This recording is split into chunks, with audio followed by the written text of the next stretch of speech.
ఆంధ్రప్రదేశ్ రాజకీయాలు మొత్తం బెంగుళూరు ప్యాలెస్ వేదికగా జరుగుతున్నాయి. ఏపీ అసెంబ్లీ ఎన్నికల్లో దారుణంగా ఓడిపోయిన తర్వాత జగన్మోహన్ రెడ్డి ఆంధ్రప్రదేశ్ రాష్ట్రాన్ని వదిలేశారు. నిత్యం బెంగళూరులోని తన ప్యాలెస్లోనే ఉంటూ రాజకీయాలు కొనసాగిస్తున్నారు. ఏపీలో వైసీపీ కార్యకర్త మరణించినా లేదా వైసీపీ నేతలపై దాడులు జరిగినా ఇలా ఏదో ఒక అంశం నేపథ్యంలోనే ఏపీలో పర్యటిస్తున్నారు.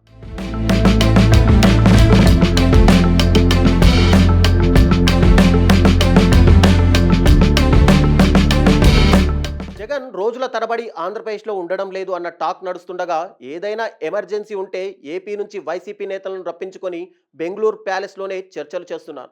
వైఎస్ భారతి అలాగే జగన్మోహన్ రెడ్డి సమక్షంలోనే ఈ చర్చలు జరుగుతున్నాయని సమాచారం అందుతోంది. అయితే ఈ మధ్యకాలంలో వైసీపీ పార్టీని బలోపేతం చేసేందుకు జగన్మోహన్ రెడ్డి కీలక నిర్ణయం తీసుకున్నారు. ఇందులో భాగంగానే పలు పదవులను కూడా భర్తీ చేశారు వైఎస్ జగన్మోహన్ రెడ్డి. ఇందులో పిఏసీలో ముద్రగడ పద్మనాభరెడ్డికి అవకాశం ఇవ్వగా అలాగే సజ్జల రామకృష్ణారెడ్డికి కూడా కీలక పదవిని కట్టబెట్టారు.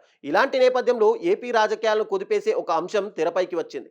ఆంధ్రప్రదేశ్ రాష్ట్ర మాజీ ముఖ్యమంత్రి వైఎస్ జగన్మోహన్ రెడ్డి సతీమణి వైఎస్ భారతికి కీలక పదవి ఇచ్చేందుకు నిర్ణయం తీసుకున్నారట.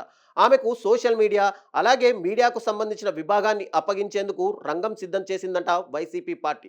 సోషల్ మీడియాలో యాక్టివ్గా ఉంటూ అధికార కూటమి ప్రభుత్వాన్ని దించేలా పనిచేసే టీంను త్వరలోనే బరిలోకి దింపుతున్నారట జగన్మోహన్ రెడ్డి.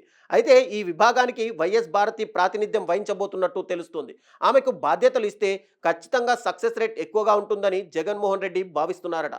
అందుకే వైఎస్ భారతికి ఆ పదవి కట్టబెట్టాలని అనుకుంటున్నారట.